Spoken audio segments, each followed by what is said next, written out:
Bismillahirrahmanirrahim. Jangan sampai dunia melalaikan kita dari akhirat. Kalau enggak sampai melalaikan, enggak apa-apa. Kita boleh mencintai pasangan, kita boleh bersenang-senang dengan pasangan. Kalau enggak ada pasangan, sabar dulu. Kita boleh punya kendaraan yang bagus, kita boleh punya, kalau di sini al-khailul musawwamah. Kita boleh punya onta ataupun kuda yang bagus. Musawwamah itu kuda dan onta yang mahal loh. Boleh nggak kita misalnya bercita-cita pengen punya Alphard? Boleh. Asalkan jangan sampai kita korupsi. Jangan sampai kita bohong, jangan sampai kita curang, jangan sampai kita ngezolimin orang lain yang nanti merugikan dunia dan akhirat kita. Boleh nggak kita berharap punya istri yang cantik? Boleh nggak sih? Kenapa boleh? Padahal di dalam ayat ini Allah mengatakan zuyyina linnas hubbus syahawati minan nisa. Dijadikan terasa indah di pandangan manusia itu syahawati minan nisa. Syahwat itu bukan cuma cinta ya, di sini bahasanya terjemahannya halus. Syahwat itu kebutuhan biologis. Sehingga ada yang ngomong gini nih, sering ada di komen, ada di statement di sosmed tuh gini. Nikah mah jangan karena hawa nafsu, tapi karena Allah. Sehingga kalau ada yang nanya ke saya, Ustadz tuh nikah nafsu gak sih? Nafsu, saya bilang. Kalau gak nafsu gimana caranya? Wah, Ustadz gak benar, berarti nikahnya gak ikhlas karena nafsu. Perhatikan firman Allah di surat Al-Mu'minun. Walladzina hum li furujihim hafidhun illa ala azwajihim. Orang yang menjaga, kemaluannya kecuali kepada istri-istri mereka. Oh kalau gitu nikah boleh dong karena hawa nafsu? Boleh banget, memang gitu. Bukankah makna litaskunu ilaiha yang kita singkat dengan istilah sakinah itu adalah laki-laki supaya merasa tentram kepada perempuan?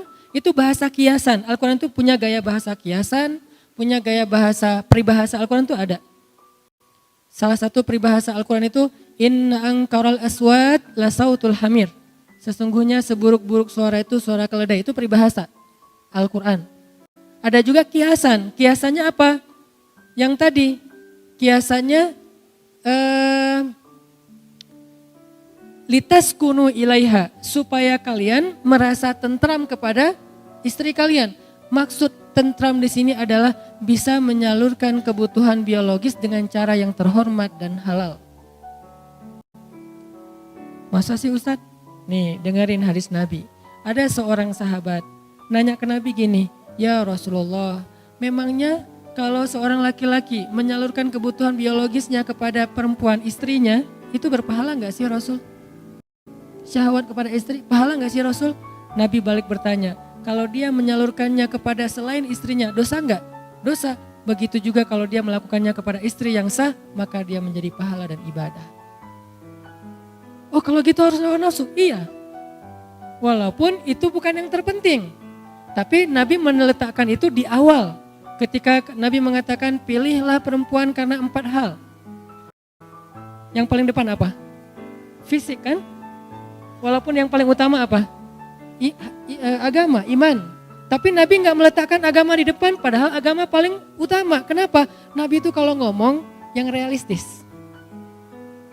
Walaupun punya idealisme. Ini lihat gaya bahasa Nabi nih. Kalau kita kan agama. Kata Nabi bukan. Fisik dulu, harta, keturunan, baru agama. Tapi kalau disuruh pilih, agama dulu. Tapi Nabi nyebutnya apa? Fisik dulu kan? Kan kita nggak tahu seseorang itu soleh atau enggak pas kita baru ketemu, baru lihat akunnya ketahuan soleh atau enggak ketahuan. Pasti yang pertama kita lihat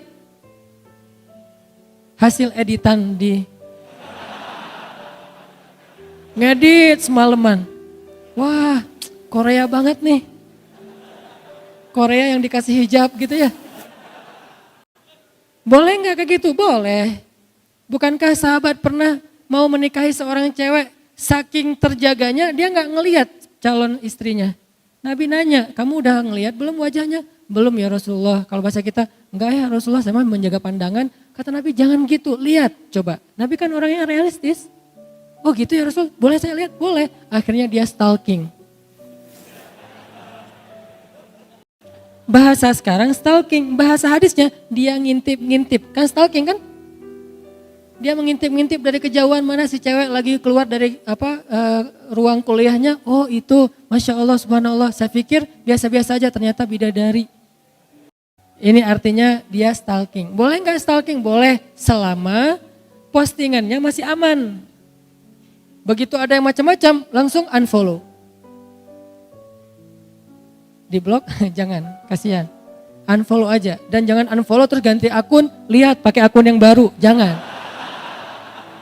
Ini artinya teman-teman, ternyata dalam hadis boleh kita mencintai istri kita karena nafsu, tapi itu kan bukan yang terbesar ya porsinya, tetap ada porsi itu yang realistis lah. Sampai Nabi mengatakan salah satu di antara perbuatan sia-sia tapi berpahala adalah bercanda gurau dengan keluarga, istri dan anak.